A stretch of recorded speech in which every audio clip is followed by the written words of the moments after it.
Markle and Prince Harry are putting the final touches on their fairy tale royal wedding. They'll be tying the knot on May 19th. We had Meghan Markle, who one could argue didn't do enough with her wedding dress, that it was perhaps a bit too... It's a real pleasure to be able to have that moment of time with her, and very special to kind of sit together and talk through things. Markle making a nod to Princess Diana, wearing a cream coat by her favorite designer, Amanda Wakely. Was very welcoming towards Meghan Markle when she entered the family, but apparently not so fond of her wedding dress. Meghan's spectacular veil was embroidered with some very meaningful designs, including a nod to her. Tons of fun embellishments and details, and Meghan's dress was pretty much the exact opposite. The Markles continue to be a source of tears and embarrassment. Her estranged fabric around the arm and around the waist, it just wasn't a clean, crisp fit and looked a bit loose. Will wear a Ralph & Russo, hand-stitched, heavily beaded, with a $150,000 price tag. So whilst it's not a full-blown central London royal wedding, it still will be. With a little more than 2 months to go until the royal wedding between Prince Harry and Meghan Markle, the guessing game is in full swing over... That would be great. Yeah, British designer. Yeah, British and modern and a feminist and strong. So my first reaction was, oh my gosh, it's so simple. But then as my eye warmed up to it, We have a new look now at Harry and Meghan's wedding. As they celebrate their first anniversary, we have some brand new pictures from the big day. I think that she is the definition of a modern day princess. Royal wedding dress this simple. I think we would have to go back to Princess Margaret, whose dress was very surprising for. She sat in the front row, smiled, waved, watched the whole thing unfold in real time. Every vow, every gesture, every camera angle the world was simultaneously consuming. But according to one of Britain's most respected royal historians, Queen Elizabeth said barely 3 words about that wedding, and none of them were kind. If you want more deep dives like this, make sure to subscribe to Royal Archives. Hugo Vickers has spent over 4 decades studying the British monarchy. He met Queen Elizabeth more than 40 times, not in passing, not at public engagements, but in genuine conversation. He is not a tabloid source. He's not an anonymous palace contact with an agenda. He is the kind of historian that other historians cite. When Hugo Vickers puts something in print, royal circles pay attention. They always have.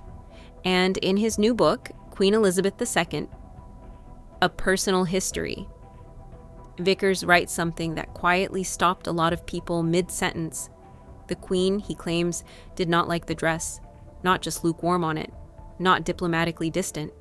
The specific language is pointed, too white, and his exact words, ungainly shoulders. And when someone close to the palace was asked to describe Her Majesty's attitude toward the entire wedding, the answer came back in 5 words, you get on with it. That's not a blessing. That's not even neutrality. That's barely tolerance dressed up as composure. May 19th, 2018. Windsor Castle.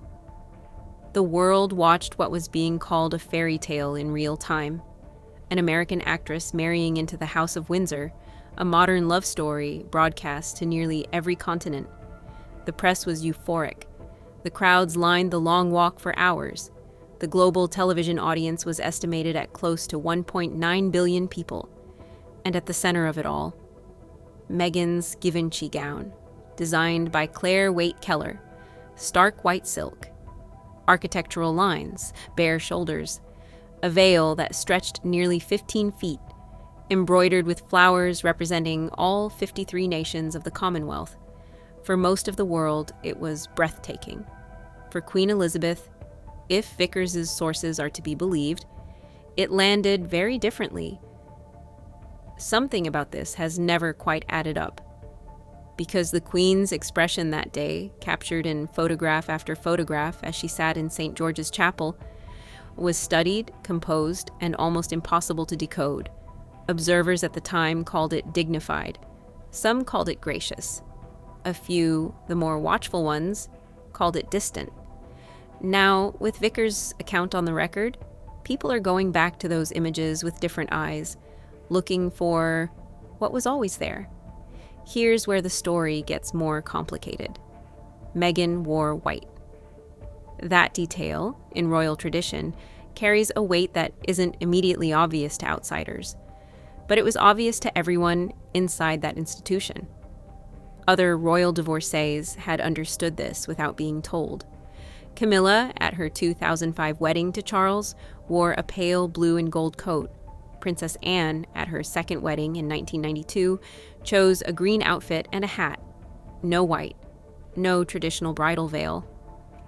They understood instinctively that the conventions were different for women who had been married before, that the symbolism carried its own meaning within a family that had spent centuries managing symbolism as a matter of state.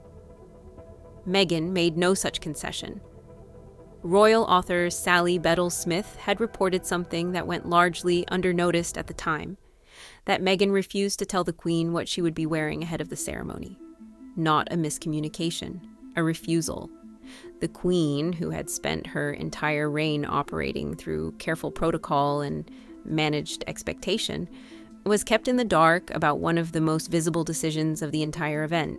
She walked in not knowing what she would see, and what she saw, the white, the veil, the bare shoulders, prompted a reaction that, according to multiple sources now, she kept almost entirely to herself. That restraint was not indifference. It was something far more deliberate. The Queen had already raised concerns. Well before any of this. Vickers writes that Elizabeth herself suggested Harry wait a year before going ahead with the marriage. Not a vague hint passed through intermediaries. A direct suggestion, woman to grandson. He didn't take it. The engagement was announced in November 2017. The wedding happened in May 2018. 6 months and done. A timeline that, inside palace circles, raised questions before the invitations had even been printed. And within that rushed window, other things were already being noted. Many close to the palace, Vickers writes, were alarmed that Meghan arrived at her own wedding with no family to support her beyond her mother. No siblings, no father. Though the circumstances around Thomas Markle's absence were complicated and very public, a support structure that, to those observing from the inside, looked conspicuously thin for someone stepping into one of the most scrutinized roles on the planet. Prince Philip had already formed his view. He referred to Meghan, according to Vickers, simply as the American. Not viciously, but without warmth either. Philip was known for that kind of blunt shorthand. It told you where someone stood. Charles reportedly went further. He told Harry directly, "Have fun with her, but don't marry her." 3 of the most senior figures in that family. 3 distinct sets of reservations. And the wedding went ahead anyway, on a timeline that none of them had endorsed. So why does the dress keep coming up? Why does this one detail, out of everything Vickers documents, continue to surface in the conversation around that day? Because it wasn't just aesthetic. That is what a growing number of people who follow this closely are starting to understand. Royal author Ingrid Seward had already made a similar claim in earlier coverage that the Queen was, her exact word, cross about the gown. That if you knew how to read Elizabeth's face, and Seward has spent decades doing exactly that, you could see it during the ceremony. The tightness, the stillness, the very specific quality of a woman who has made a decision not to react. Across commentary circles, a question has been circulating that nobody has quite answered yet. Was the dress the flashpoint, or or was it simply the first visible symptom of something that had already been decided before that day? Because here's what gets overlooked in most accounts of this period. Queen Elizabeth did not just attend that wedding and quietly move on. Within 2 years, the Sussexes had announced they were stepping back from royal duties. Within 3, the Oprah interview had aired globally, and the years that followed, in the documentaries, the memoir, the sustained public friction, unfolded in full view of a monarch who, by all accounts, found it quietly devastating. Vickers is not diplomatic about this. He describes what Harry and Meghan placed on the Queen in her final years as, his word, unforgivable, not complicated, not unfortunate, unforgivable. The dress, in that context, becomes a kind of opening frame for everything that followed. It was the first major public moment where Meghan made a choice that went against the grain of palace convention, and did so visibly on the world stage, watched by nearly 2 billion people in front of the woman who had spent 70 years defining what that stage meant. The Queen watched, said almost nothing, got through the day. But those who were close to her knew, and now, through Vickers, the rest of the world is catching up. There's a detail buried in his book that most coverage has moved past too quickly. After the Oprah interview aired in March 2021, after the allegations, the fallout, the international headlines, the Queen quietly adjusted how she handled Harry's phone calls. She would no longer take them alone. Whenever he rang, she asked her lady-in-waiting to remain in the room. Sit with that for a moment. The Queen of England felt she needed a witness present for phone calls with her own grandson. Vickers chooses his words carefully here. I think the Queen was feeling rather cautious whenever he got in touch. But the image he's describing doesn't require much interpretation. This is not estrangement in the ordinary sense. This is a woman who had learned through direct and painful experience to be guarded, even within her own family. And this is the part that tends to disappear in the louder versions of this story. Queen Elizabeth never broke cover, not once, publicly. She never directly contradicted Harry or Meghan, never issued a pointed rebuttal, never confirmed the rumors, the accounts, the claims that were piling up in book after book. That composure is now being read very differently by people who spent years watching her operate.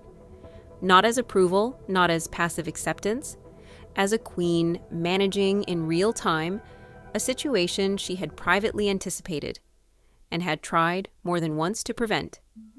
The advice not taken, the timeline ignored, the dress chosen without consultation, the veil worn in defiance of quiet expectation.